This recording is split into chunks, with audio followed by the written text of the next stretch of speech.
Among my fellow Twilight fans, a debate has raged on.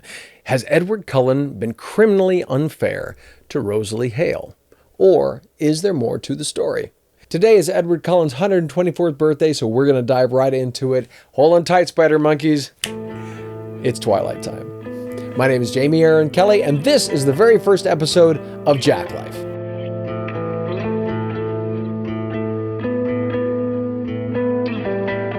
Welcome to JAKlife, everybody. As I said, my name is Jamie Aaron Kelly. I'm a huge Twilight fan and a big nerd in general, so we're going to talk about a whole lot of different topics over the course of the show, but today it's Twilight time.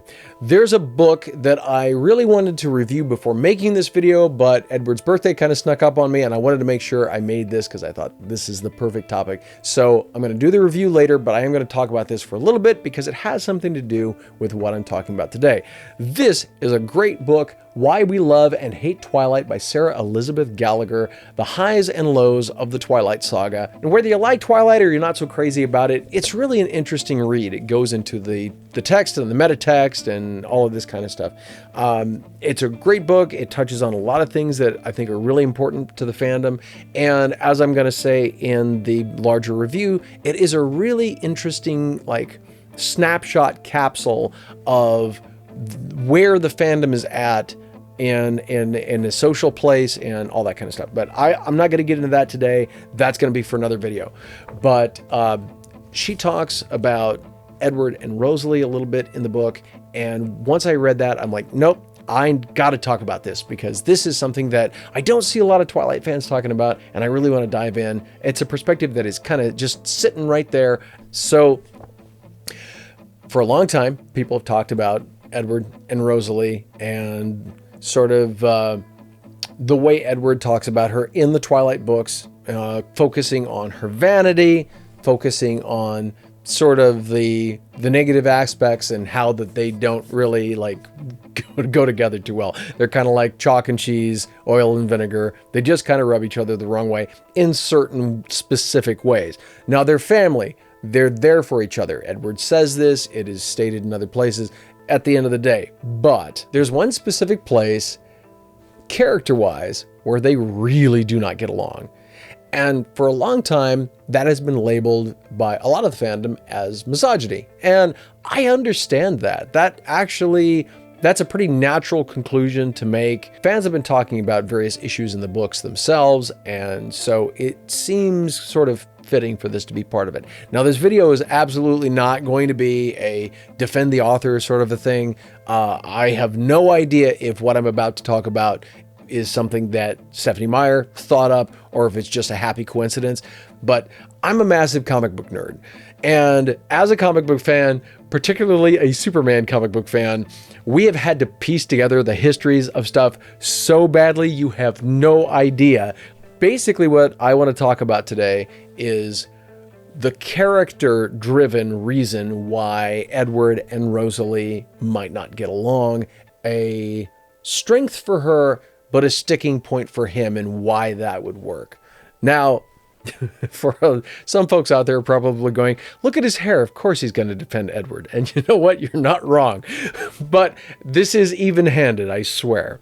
So I want to start with Rosalie Hale. Now, Sarah does a great job talking about Rosalie in a chapter called Rosalie Hale, the Victim. She says, Rosalie Hale, in my opinion, is the most unfairly maligned of the Cullens. And I understand why she thinks that. She makes actually a very good case for this. And she lays out why it is that Rosalie focuses on her beauty when she has so many other traits. As Sarah talks about this, I'm just going to read this very briefly. Let's see. She is tall, stunningly gorgeous, with blonde hair, violet eyes, and at 18 is considered the most beautiful girl in all of New York State. Her parents put a fair amount of pressure on Rosalie to use her beauty to marry well and enhance their social status. Now, her father was a banker, so they were able to have money, but money and status are not the same thing. So, think Bridgerton if you're looking for a comparison, even though this is, supposed to be considerably later, but the same principle applies. And Rosalie is a character that thought she had her entire life spread out before her, that she could see her whole life as it was going to unfold. So she was engaged to the most eligible bachelor in the area, Royce King II, and they were going to get married. They were going to have kids. They were going to grow old together. She could see it all, and it was just beautiful to her. It even says that the only person she was really jealous of was Vera, because Vera had a family, and she really wanted a family more than anything. So just before she's going to be married, Royce King and his buddies turn out to be the biggest POSs on the planet. They commit the most horrific acts, and she is essentially left for dead. Carlisle finds her, turns her into a vampire.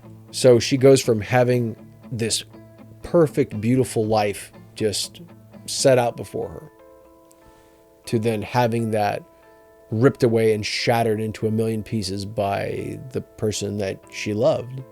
Then it's all gone, including her life. But then Carlisle saves her, and now the thing that her parents told her to value almost more than anything is multiplied by 10, because when a vampire is turned in the Twilight series, whatever beauty they have is like amplified. But on the flip side, she doesn't have that life. That life is not possible because the vampires are unchanging.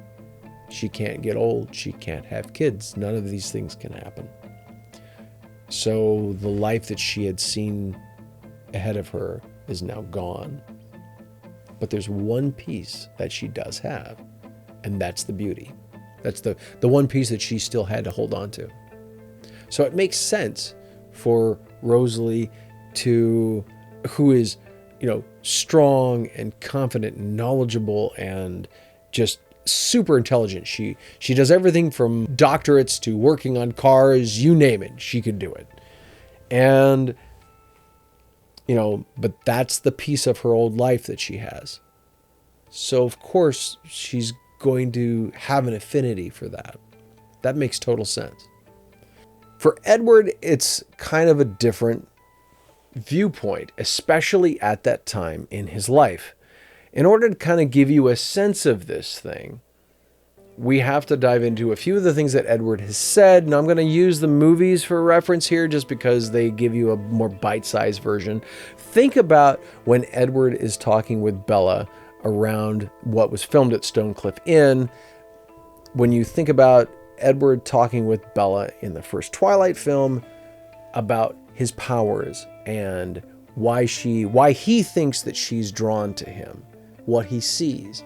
He talks about that's the mirage. It's camouflage. It's not real.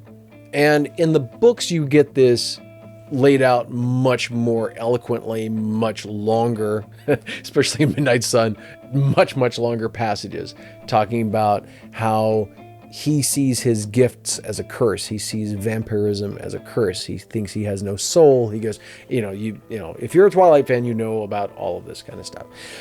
So I'm going to take you back a little bit. In 1927, Edward leaves Carlisle and Esme, and in the books, particularly in Midnight Sun, he says that he leaves because he had thought about something that Siobhan said about that one of the greatest joys of vampire life was hunting humans, and that he wanted to do that, and so he just eventually left because that kind of stuck in his head. By the time he gets done, if you read Midnight Sun, the way he talks about himself, he saw himself as no better than the people that he was stopping, essentially. That he saw himself as a killer. He saw himself as, that's where this is the skin of a killer comes from.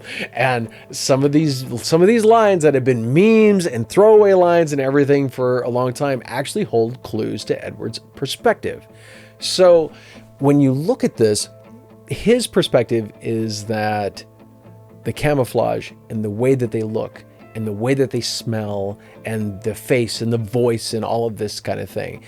Listen to the way he says those lines, because we're pretty sure that Rob had a copy of Midnight Sun when he was filming, but when he was filming the first Twilight.